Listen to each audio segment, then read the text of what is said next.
La puce à l'oreille. Profession astronaute. Les bureaux, les collègues. Pour un astronaute, il n'existe pas d'endroit plus excitant pour travailler que la Station spatiale internationale. Es-tu prêt pour une petite visite des lieux ? Bienvenue à bord de la plus grande structure jamais construite en orbite. La SSI, comme on l'appelle entre cosmonautes, est un immense laboratoire qui flotte dans l'espace à plus de 400 km de la Terre. Avant d'entrer, faisons un petit tour à l'extérieur. Ce qui, en réalité, n'est pas très conseillé si tu n'es pas équipé d'une super combinaison russe et spécialement entraîné depuis des années. Mais passons pour cette fois. La SSI est composée d'un mât central de plus de 100 mètres de long, sur lequel sont accrochés 15 grands panneaux qui captent la lumière du soleil pour fournir de l'électricité au vaisseau. Au centre, les parties habitables et les laboratoires sont organisés en petites boîtes métalliques emboîtées les unes dans les autres. On dirait un insecte géant avec des ailes dorées qui pèse tout de même dans les 400 tonnes. Sa construction a pris 10 ans et il a fallu faire plus de 50 voyages en fusée pour acheminer tout le matériel. La station a ainsi été assemblée, morceau par morceau, directement dans l'espace. L'intérieur est grand comme un appartement de 5 chambres et peut accueillir jusqu'à 6 cosmonautes. Il est tout le temps habité. On y trouve plusieurs laboratoires scientifiques, mais aussi des postes d'observation, des lieux de vie, des entrepôts pour stocker l'eau et la nourriture, et l'ensemble des machines qui font marcher la station, comme les moteurs, le système de ventilation et de recyclage de l'eau. Tiens, voilà Kate, la capitaine de la station. Elle est américaine.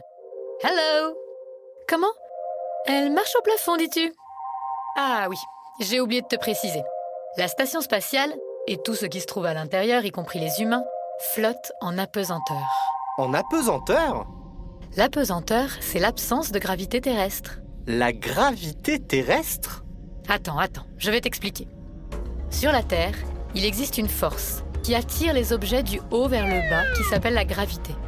C'est grâce à elle que nous pouvons nous tenir debout, les 2 pieds sur le sol, et que n'importe quel objet lancé en l'air finira toujours par nous retomber sur le pied.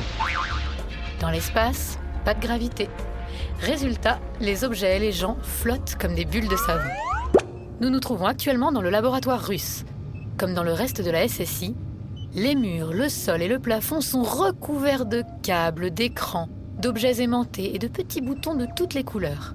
C'est un sacré bazar, et seuls les cosmonautes sont capables de s'y retrouver. Attention, j'enclenche le thermoréacteur à neutrons dans 5, 4, 3... Ah non, ça c'est le grippin, Igor. 2 ou 3 brasses plus loin, nous voilà dans le module Destiny, occupé par les chambres des astronautes. Chut, le cosmonaute italien Gino se repose. Buonanotte. Les chambres, ce sont de minuscules petites cabines où chacun installe son sac de couchage, son ordinateur personnel et ses petites affaires. Ici, tout est construit pour prendre le moins de place possible. Suis-moi. Encore 1 ou 2 galipettes cosmiques et nous entrons dans la coupole. Une pièce ronde avec 7 grandes fenêtres pour admirer l'espace dans toutes les directions. La vue de la Terre est spectaculaire. On aperçoit les océans, mais aussi les déserts de sable ou de glace et les lumières électriques des villes la nuit. C'est aussi le poste d'observation idéal pour les astronautes, comme Suzuki le japonais, qui étudie la météo, les nuages et les tempêtes. Sugoi. Tu as remarqué ? Ici, les collègues viennent des 4 coins du monde. C'est parce que la station spatiale est internationale.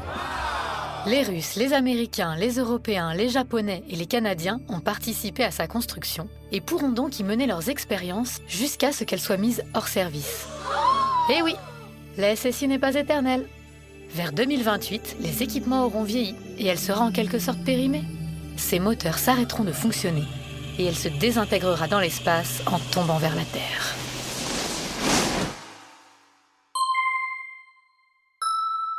La puce à l'oreille.